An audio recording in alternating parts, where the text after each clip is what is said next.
Yes, guys, welcome back to another video on the YouTube channel. Back with some more Arsenal transfer rumours for you guys today. Now, of course, the first week of the transfer window has flown by already, and still no new additions as of right now for Arsenal, which is a little bit of a shame. I thought we'd be at least closing in on a deal, but it's not been the case so far. Hopefully, that does send a message over to Arsenal to I don't know, progress a little bit quicker with the transfer targets, because we desperately need to get signings in now. Well, maybe not now, but just early. So yeah, I mean, signings before the Tottenham game will be absolutely huge. You guys know that already. It's North London derby, and we need a massive boost going into that game because we know form goes out the window. Signings would do the trick perfectly. Now, Jóao Felix is the main headline today, funny enough, not Mudryk. Apparently Arsenal today, according to the Portuguese Football Association, that Arsenal are turning into the favourites to sign the Portuguese. So they've moved ahead of Manchester United of getting this deal done. I think that is because of the fact Manchester United are very interested in Wout Weghorst, who, of course, is on loan at Besiktas from Burnley, and apparently Manchester United and Ten Hag think that Weghorst is a player that would suit Ten Hag's playing style. Of course, he played really, really well at the World Cup, scored 2 goals in the last, 10 minutes against Argentina, which was absolutely ridiculous. So they saw potential in him. He was also caught saying goodbye to the Besiktas fans. So it looks like he is actually going to be going back to Burnley on loan. And then obviously he's not going to want to play in the Championship. And Man United are the only real option. So is this going to take a massive turn for the worse for Manchester United on this Jóao Felix deal? Because apparently Arsenal are holding talks with Jorge Mendes over the Felix deal today. So yeah, we'll see what happens with this one. I mean, if we get this deal done on loan as well, for the rest of the season, that is that's a steal in my opinion. Apparently Arsenal do want an option to buy at the end of the loan, which would be huge, because what if he is this hidden talent that everyone was raving on about but just didn't show at Atletico Madrid? He loves to feed in from them pockets. He can play on the left, right, as a number 10. He can even do a job up front. However, I wouldn't say that's his main position. I would say a number 10 is the recommended position. He got chosen in, and the position that he played in for Benfica. So personally, look, how much I do want Mudryk, and I think Mudryk will be the more exciting signing. I think we should just get the Jóao Felix deal done first and then go after Mudryk. So yeah, because the loan fee is huge, like 16 million for a player you want on loan is ridiculous. However, Arsenal are the favourites to land Jóao Felix's signature, which I thought was very interesting. Now, in terms of the Mudryk deal, apparently this move has sort of turned a little stale.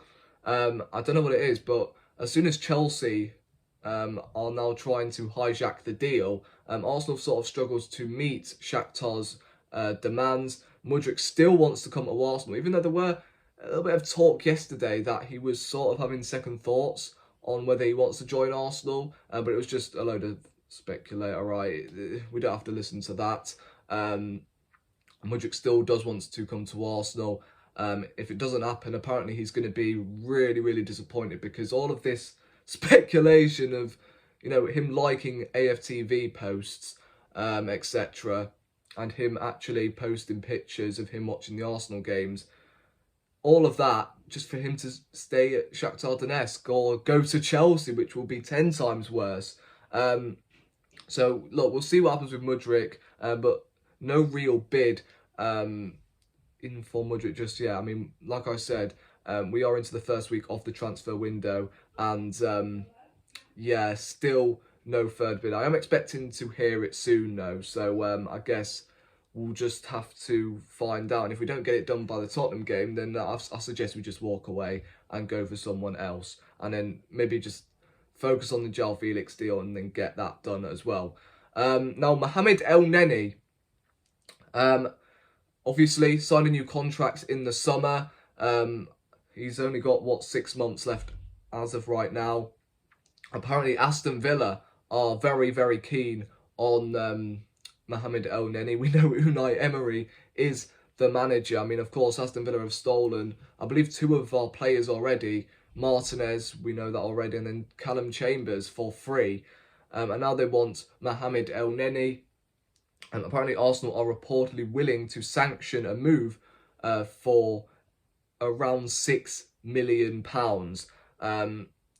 So, look, even though Elneny is a good squad player, he always has a smile on his face, he's a really nice guy.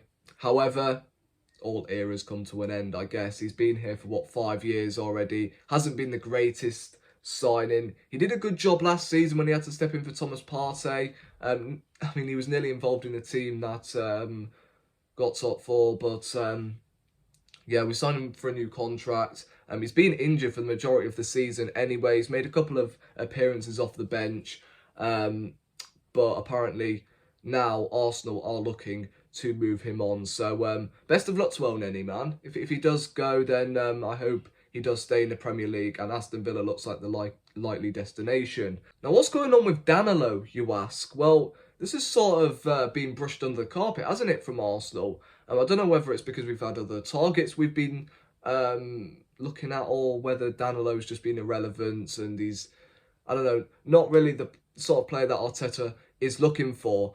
Arsenal are still interested in him. However, the reports, according to the reports in Brazil, an offer from an unnamed club has been made to Palmeiras this January.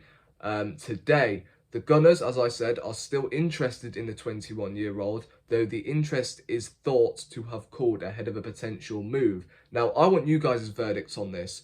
Would you rather bring in Danilo or Declan Rice? Now, I know the answer straight away. Yep, that's Declan Rice. Declan Rice. I'm going to vote Declan Rice. Blah, blah, blah, blah, blah. But logically, Danilo, I would say, is the move that makes the most sense. Because he's 21. He's come from Palmeiras. I'm pretty sure he wouldn't mind soaking up that squad depth and stepping in whenever Thomas Partey's injured, or if he's just picked up a little knock, or he's just absolutely shattered because he's playing every week, because he's that important. Whereas if you look at Declan Rice, yes, it's a good squad headache to have, but he would want to start every week. He wouldn't want to start on the bench, would he? So personally, I think Danilo would make the most sense. That's just me, but let me know in the comment section, and I will read some of the comments in the next video, which of course will be tomorrow. Now, Tammy Abraham has been linked with Arsenal today. Now, a year ago, absolutely, I think we needed a new striker at one point, because Nketiah, even though he did show up towards the end of last season, he just struggled to get on the score sheet, didn't he? And because Tammy Abraham was scoring bags of goals, he was one of the hottest strikers in Italy. This season has not gone well for him, has it? He's only scored 3 goals in the Serie A. He's had a bit of a quiet season.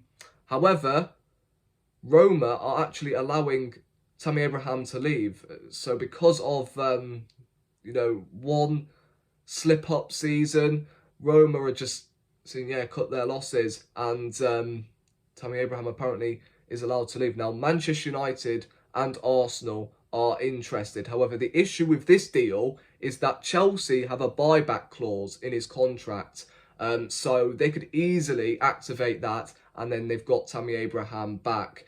So that is the only worry with this transfer. I know Tammy Abraham hasn't had the best 2022. However, as a backup striker, someone who can get you a goal, of course, Nketiah is the main striker at this moment in time. We don't have a striker, if he starts, on the bench to change the game. Abraham is quick, he's good in the air, and he can get you a goal from somewhere. it's a bit weird that Man United are linked with him as well, because of course they're really interested in the same sort of player in Weghorst. So I feel like, of course, you know, when Arsenal were linked with Abraham when he was at Chelsea, we're like, what the hell? What are we doing linked with Chelsea's third choice striker? He's rubbish, blah, blah, blah. And then as soon as he scores against us in a pre-season friendly, he's like, oh my God, he's absolutely brilliant. Why did we not go for Abraham? So look, I would take Abraham in a heartbeat. However, Chelsea are still there. And like I said, if they activate that buyback clause, then of course Chelsea have him back for how long they want. And to finish off this video, Jesus, Houssem Aouar. Who remembers him? Apparently, in the summer, he was actually set to go to Nottingham Forest, but that deal collapsed. And now he's actually set to leave Lyon on a free. It looks like Lyon are not going to be signing him on a free transfer. And that could reignite Arsenal's interest, which I thought was very, very interesting. So another midfielder Arsenal are interested in. Look, I'm not getting my hopes up. This deal is probably not going to happen again. However, we'll just find out. I mean, obviously, if we were going to sign him in January, then he will come in the summer, just like Tielemans. But is he that good now? I think the best time to sign him was actually, I would say maybe 2 or 3 years ago, when he was one of the best young midfielders in the world. So, yeah, maybe not now.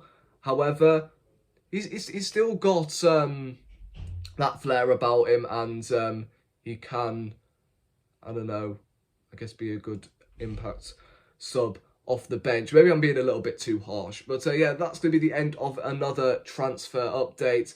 Thank you as always for locking in. This has actually got like mad views, which I wasn't expecting, and it just proves that you guys are really loving them. So I'm going to keep posting these sort of videos because, of course, I want to do content that you guys enjoy. And yeah, all I can say is thank you guys for watching. We are, I think, 15 away from 900, so we'd much appreciate if you can hit that subscribe button and share it with all your friends. It'll be much appreciated. But in the meantime, thank you guys for watching yet another video, and I'll see you in the next one. Peace.